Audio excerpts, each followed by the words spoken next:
Anda telah mengunduh podcast yang dipaparkan oleh Pendeta Dr. Erastus Sabdono ini dari truth.id/voice. Selamat mendengarkan podcast ini. Shalom saudara sekalian, salam sejahtera dalam kasih Tuhan kita Yesus Kristus. Kebenaran hari ini berjudul menikmati dosa. Semua orang pasti tahu apa artinya menikmati dosa, karena ini merupakan irama hidup yang dimiliki semua manusia yang telah jatuh dalam dosa dan kehilangan kemuliaan Allah. Semua orang pasti mengalami. Menikmati dosa artinya menikmati hal-hal yang bertentangan dengan kehendak Allah. Memang menyenangkan daging kita, menyenangkan jiwa kita, tapi itu membawa kita kepada kebinasaan. Pasti kita mengalaminya. Semua manusia telah jatuh dalam dosa dan pasti telah pernah hidup di dalam dosa. Dan mungkin sekarang masih hidup dalam dosa. Sehingga hal itu menjadi ikatan seperti candu. Ya, misalnya kesukaan seseorang itu makanan jenis tertentu, makanan itu menjadi candu. Apalagi kalau terkait dengan alkohol, narkoba, dan sejenisnya, pasti itu akan menjadi ikatan yang pada akhirnya benar-benar membunuh, merusak fisik, merusak jasmani, membunuh ya. Banyak orang, saudaraku sekalian, mengalami, bahkan menikmati dosa secara terus-menerus sampai mati. Ini mengerikan sekali, sebab orang yang menikmati dosa tidak akan mendapat bagian dalam kerajaan surga. Yerusalem baru hanya untuk orang-orang kudus yang tidak bercacat, tidak bercela. Kalau dosa bisa dinikmati, kesucian pun juga mestinya bisa dinikmati. Satu pihak dosa bisa nikmati, tapi pihak yang lain kesucian juga bisa dinikmati. Tapi faktanya sedikit sekali orang yang benar-benar menikmati kesucian sampai menjadi kecanduan terhadap kesucian itu. Ini yang harus kita mengerti, saudaraku. Kesucian itu bisa dinikmati. Bagaimana kita bisa menikmati kesucian? Yang pertama, dimulai dari tekad, dari komitmen untuk menyenangkan hati Allah. Ya, hal ini adalah pilihan. Kita harus memilih antara menyenangkan diri sendiri atau menyenangkan hati Allah. Kita harus memilih. Kita menyenangkan diri sendiri, memuaskan keinginan daging, atau menyenangkan hati Allah. Kita harus memilih dan menetapkan hati, walaupun kita masih ada dalam kodrat dosa, bahkan masih jatuh bangun, tapi kita bisa berkomitmen untuk memilih hidup suci. Artinya memilih untuk menyenangkan hati Allah. Itu harus kita putuskan, bukan orang lain. Kita sendiri yang harus memutuskan dan menetapkan hati. Artinya memilih untuk menyenangkan hati Allah. Itu harus kita putuskan ya, bukan orang lain ya. Kita sendiri, saudara. Kalau kita berani mengambil keputusan untuk menyenangkan hati Allah dalam segala hal dan setiap saat, berarti kita benar mengasihi Allah. Kita bisa belum sempurna, tapi kita bisa menetapkan hati untuk mengasihi Allah. Dan orang yang mengasihi Allah ini pasti akan dibawa Tuhan kepada proses, kepada kesempurnaan. Kalau dia berbuat salah, dia akan merasa tersiksa sekali, dan hal itu akan mendorong dia untuk keluar dari dosa. Di dalam perjalanan hidup, ya, kita akan mendapat banyak tantangan, godaan, cobaan, dan tawaran-tawaran kenikmatan. Kenikmatan dunia atau kesempatan-kesempatan untuk memuaskan keinginan daging dan keinginan jiwa kita. Di situ kita bergelut, bergumul. Ya, seringkali kita jatuh bangun di sini.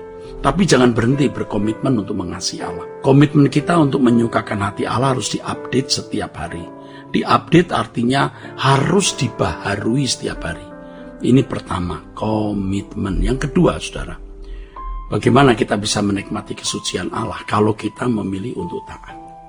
Ini sama juga dengan kita memilih hidup suci.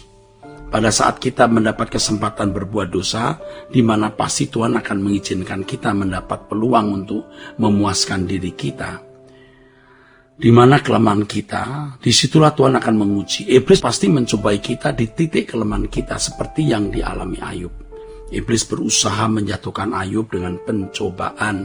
Tapi dari sisi lain, Allah menguji untuk meningkatkan kualitas hidup Ayub. Jadi ketika kita mendapat kesempatan berbuat dosa, lewat kesukaan kita yang tidak berkenan di hadapan Allah, kita harus mulai berkata tegas, tidak. Itu menyakitkan diri kita, itu menyakitkan daging kita, tapi itu menyenangkan hati Allah. Sebaliknya, jika kita memilih untuk memuaskan diri sendiri, kita tidak berkata tidak untuk dosa, tetapi kita berkata ya, wah itu bahaya.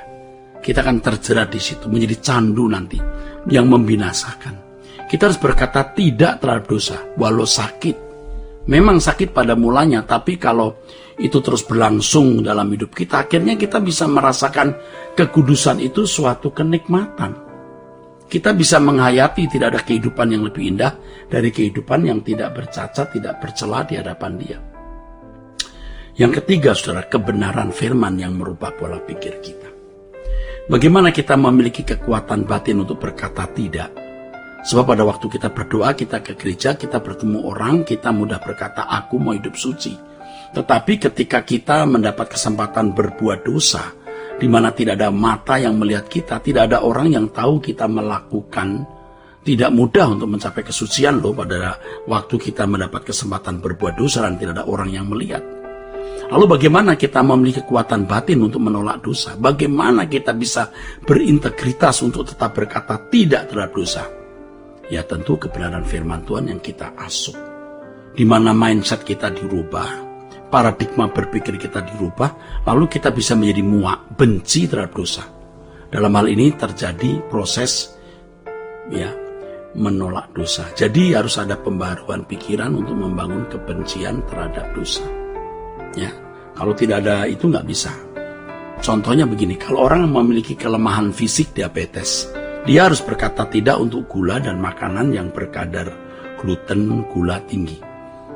Ya, bagaimana bisa memiliki kekuatan untuk menolak? Ya, mindsetnya dirubah. Cara berpikir dirubah, paradigma berubah. Dia belajar mengenai gizi dan makanan-makanan sehat. Ketika melihat gula atau makanan yang berkadar gluten, gula tinggi, dia memandangnya seperti racun. Dan otomatis, saudaraku, dia bisa menolak. Memang lidah masih bisa menikmati manis, tapi jiwanya mengatakan tidak. Demikian pula dengan kehidupan kita.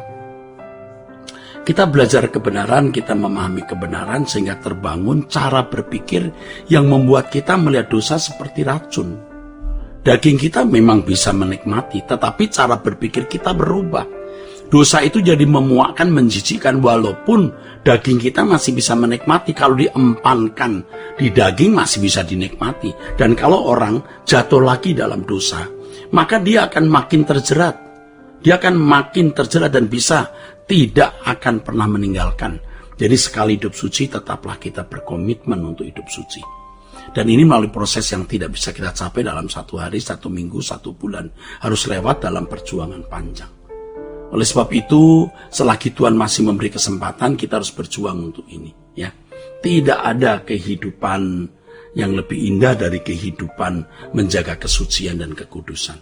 Kekudusan itu bisa dinikmati, saudara. Menit pertama, menit kedua, menit ketiga, jam pertama, jam kedua, harus terus menjaga kesucian. Dan ketika kita berbuat dosa atau berbuat salah, di menit yang kesekian, di jam yang kesekian, kita harus mengakui dosa itu dan berdamai dengan Allah. Kita harus minta ampun. Dan kita harus kembali membenahi diri dan Roh Kudus akan menuntun kita. Bagaimana kita bisa hidup di dalam kesucian seperti yang dikehendaki Allah. Akhirnya kita bisa hidup dalam kekudusan dan tidak hidup di dalam dosa. Memang pada awalnya memang masih bisa jatuh bangun, saudara ya. Tidak mudah bisa jatuh bangun.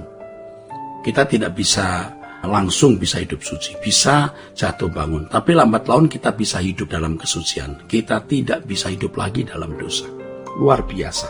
Akhirnya kita bisa hidup dalam kekudusan dan kesucian dan menikmati kesucian itu sebagai kebutuhan lebih dari segala kebutuhan. Nah, kiranya kebenaran ini memberkati kita sekalian. Sola Gracia.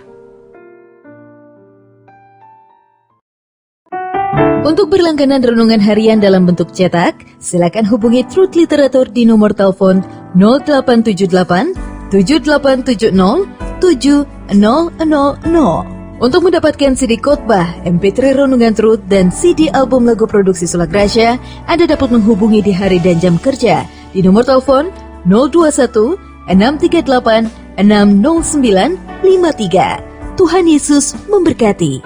Sola Gracia.